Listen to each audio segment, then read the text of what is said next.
السلام علیکم۔ عباسی خلیفہ اور سلجوقی شہزادی کی شادی۔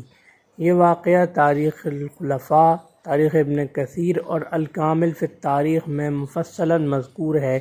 سن 1075 عیسوی میں جب القائم بامر اللہ کا انتقال ہوا تو ان کے پوتے عبداللہ المقتدی بامر اللہ کے لقب سے تخت نشین ہوئے۔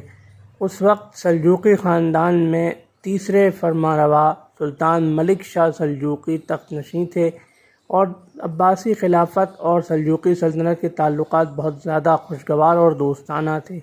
ان تعلقات کو مزید خوشگوار اور مزید دوستانہ بنانے کے لیے سلطان ملک شاہ نے خلیفہ المقتدی کو یہ پیشکش کی کہ آپ میری بیٹی ماہ ملک خاتون سے نکاح کر لیں۔ خلیفہ المقتدی نے کچھ غور و خوض کے بعد اس مشورے کو قبول کر لیا، چنانچہ یہ نکاح ہو گیا، شادی ہو گئی۔ اور اس ایک روایت میں یہ بھی آتا ہے کہ اس نکاح سے، اس شادی کے نتیجے میں خلیفہ المقتدی کے ہاں جعفر نامی فرزند بھی پیدا ہوا، اور ملک شاہ سلجوقی کی کوشش یہ تھی کہ خلیفہ مقتدی کے بعد ان کے چھوٹے بیٹے جعفر ہی، یعنی ملک شاہ سلجوقی کے نواسے جعفر ولی عہد بنے۔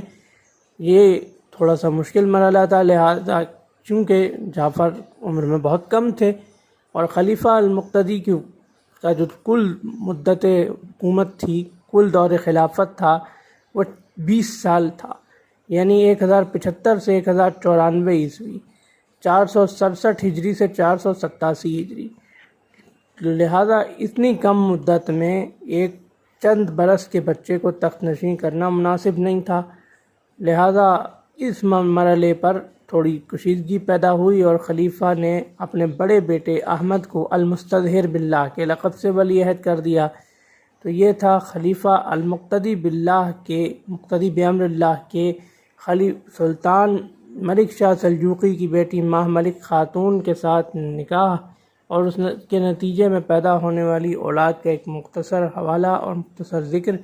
انشاءاللہ اگلی ویڈیو میں 18 ذی الحجہ کے حوالے سے سیدنا عثمان غنی رضی اللہ عنہ کی شہادت کے پرملال واقعے پر ایک ویڈیو کے ساتھ حاضر ہوں گے انشاءاللہ۔ اللہ حافظ۔